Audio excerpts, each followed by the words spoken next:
Ladies and gentlemen, good evening. I'm a little surprised that Mehrunissa started her talk by saying religion doesn't tell people to kill anybody. Mehrunissa, Leviticus 20:13 says, if a man lay with a man as he lay with a woman, he has committed an abomination, he shall be stoned to death by the congregation, and his blood is on his own hands. You mentioned the 10 Commandments. Commandment 2, thou shalt make no graven images. The penalty is death. Commandment 3, remember the Sabbath and keep it holy. The penalty is death. And of course, ladies and gentlemen, Commandment 1, I am the Lord thy God, thou shalt have no other gods before me. The penalty is death. Ladies and gentlemen, I'm going to take the rest of my my time today to talk about what Michael mentioned, about the knowledge and the morality of religion. All believers, ladies and gentlemen, are victims because they've been brainwashed into thinking that everything we know is wrong and that ancient myths are actually true. But religion also affects society at large, making it a factor of ignorance and immoral behavior for the believer and the atheist alike. The House has asserted that religion harms society, and this statement cannot be overstated. Case in point, consider some simple, observable truths about religion.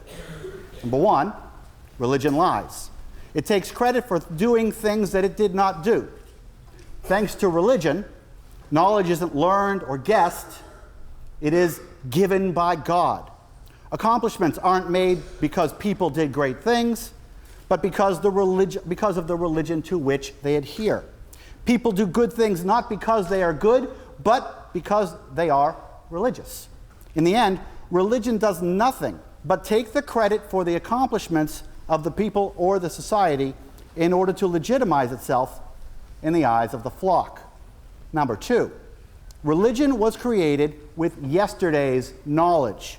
And in true form, religion took the credit for that knowledge and called it divine.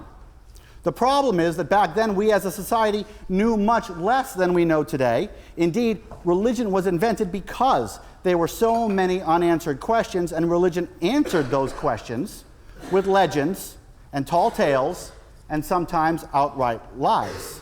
The languages of the world were formed at the Tower of Babel. Childbirth is painful because a woman listened to a talking snake. And of course, the entire universe was created just for us by the invisible magic man in the sky. Religion also is made with yesteryear's morality, for which religion once again took the credit. This is good because God says so. Again, times were different back then. Slavery was common, rape was a fact of life, so the morality that was written into the texts reflects those ancient ethics. This is why there are no commandments prohibiting slavery or rape. There is no women's equality in the Bible because women weren't equal when the Bible were written. But then, religion doubles down, taking what's wrong, taking its wrong knowledge and wrong morality and refusing to grow with society. Yes? Surely it's the fact that you're saying that religion exists with old knowledge and old morality. Can you explain to me the reason why we have so many prominent scientists, mathematicians, people like John Lennon, who can still accept religion and accept... That's off my topic. That's called compartmentalization, and I'm not going to get into that right now. It's called compartmentalization. I write about it in my book. It's one of the ways that religion infects people. But I'm not talking about how religion infects people. I'm talking about religion infecting society today. And then religion doubles down, and this is the problem, okay? Because religion places an anchor in yesterday and holds its believers to yesteryear's and yesterday's morality and knowledge. Since religion asserts that its teachings are correct and perfect, it is loath to admit it's wrong. It's loath to admit it's wrong about anything. I'm short on time here. Because if it is wrong about the Tower of Babel or flying horses, it can be wrong about other things as well, and religion surely doesn't want anybody doubting it. God-given, perfect morality is too hard to amend. It's hard to say, God changed his mind. So as we learn as a society, religion resists. attacking science and moral progress while supporting yesteryear's knowledge and yesteryear's morality. Science becomes anti-religion. Tolerance and equality and religious diversity in general become attacks on God.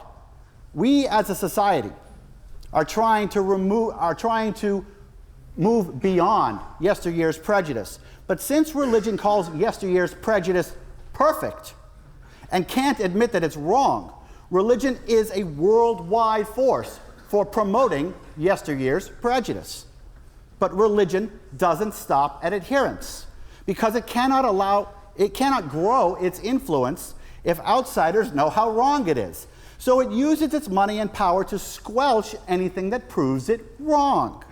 Religious myths need equal time with science class so other people's children can be taught that God did it as real as valid science. Laws are passed prohibiting anti-religious expression, making blasphemy illegal, and those championing equalizing religion with everyone else are labeled anti-religion. Ladies and gentlemen, there is an undeniable result to all of this. And much to my opponent's chagrin, it is quantifiable and provable. Greg Paul, writing for the Journal of Religion and Society, performed quantitative research which showed, quote, in almost all regards, highly secular democracies consistently enjoy low rates of social dysfunction. A separate statistic called the Successful Society Scale shows a significant correlation between a country's religiosity and a lack of success as a nation. The HDI index, which measures quality of life, shows a strong negative correlation between the religiosity of a society and the happiness and well-being of its people. All neutral, all statistically significant, all supporting today's notion. And there is more, ladies and gentlemen.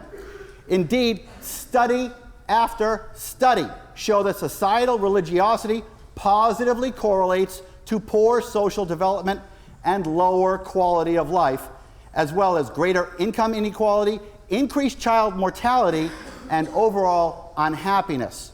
Religion, of course, ignores these results, literally pretending the proof isn't there, just so it can save its supposedly perfect face. Religion isn't just wrong, ladies and gentlemen. It is pro-stagnation. And we as a society need to recognize it as such. Religion takes credit for yesterday's knowledge and then refuses to learn. Religion takes credit for yesterday's morality and then refuses to grow. And then, to protect itself from being forced to admit it is wrong, it attacked science and progress on the widest possible scale. Hold on, I'm almost done. As a result, religion holds back whole societies and lowers the standards of living for everyone, all so it doesn't have to admit it is wrong, like our opponents are tonight. Ladies and gentlemen, my bell has rung, but the question is solved. But religion keeps denying its errors. It keeps saying, no it isn't, no it isn't, no it isn't, deflecting its criticism, denying its errors, and demonizing its opponents. But if I may paraphrase John Cleese, religion's benefit to society is an ex-parrot. It is dead, and I urge you to vote for tonight's motion. Thank you.